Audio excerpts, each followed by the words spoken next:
మనం అందరం గుడికి వెళ్తాం. భగవంతుడి ముందు కూర్చొని చేతులు జోడిస్తాం.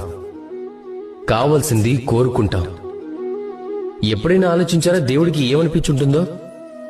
నా భక్తులు నా దగ్గరకు వచ్చేది కోరికలు నెరవేర్చుకోవడానికి కానీ నన్ను కలవడానికి కాదు అని.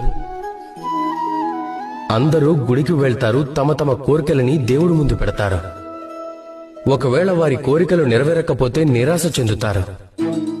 కనుక ఇకపై ఎప్పుడు గుడికి వెళ్ళినా మీరు భగవంతుడి ముందు కూర్చోండి, నమస్కరించండి, ధన్యవాదాలు చెప్పండి. ధన్యవాదాలు దేవా, మీరు నాకు ఏదైతే ఇచ్చారో దానితో నేను సంతుష్టుడనయ్యాను అని. నాకు మీ మార్గదర్శనం చాలు. నేను చేస్తున్న కర్మల ద్వారా నాకు లభించే కర్మఫలంలోనే నేను కోరుకును అన్ని లభించేలా చేయండి అని కోరుకోండి. ఒకవేళ కోరుకోవటానికి మాత్రమే గుడికి వెళ్తే మీరు ఆ దేవుడి ముందు ఎంతో చిన్నవారైపోతారు. అలా కాకుండా మీ పనిని మీరు చేసి దైవానికి కృతజ్ఞతలు చెప్పడానికి వెళ్తే మీరు నిజమైన దైవాన్ని చూడగలుగుతారు. మనం అందరం గుడికి వెళ్తాం. భగవంతుడి ముందు కూర్చొని చేతులు జోడిస్తాం. కావలసింది కోరుకుంటాం. ఎప్పుడైనా ఆలోచించారా దేవుడికి ఏమనిపించుంటుందో?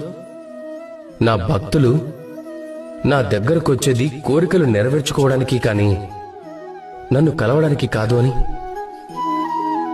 అందరూ గుడికి వెళ్తారు, తమ తమ కోరికలని దేవుడి ముందు పెడతారు. ఒకవేళ వారి కోరికలు నెరవేరకపోతే నిరాశ చెందుతారు. కనుక ఇకపై ఎప్పుడు గుడికి వెళ్ళినా మీరు భగవంతుడి ముందు కూర్చోండి, నమస్కరించండి, ధన్యవాదాలు చెప్పండి.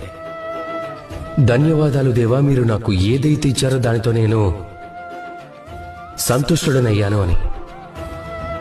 నాకు మీ మార్గదర్శనం చాలు. నేను చేస్తున్న కర్మల ద్వారా నాకు లభించే కర్మఫలంలోనే నేను కోరుకును అన్ని లభించేలా చేయండి అని కోరుకోండి.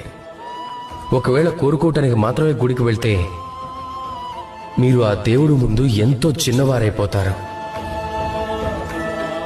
అలా కాకుండా మీ పనిని మీరు చేసి దైవానికి కృతజ్ఞతలు చెప్పడానికి వెళ్తే మీరు నిజమైన దైవాన్ని చూడగలుగుతారు.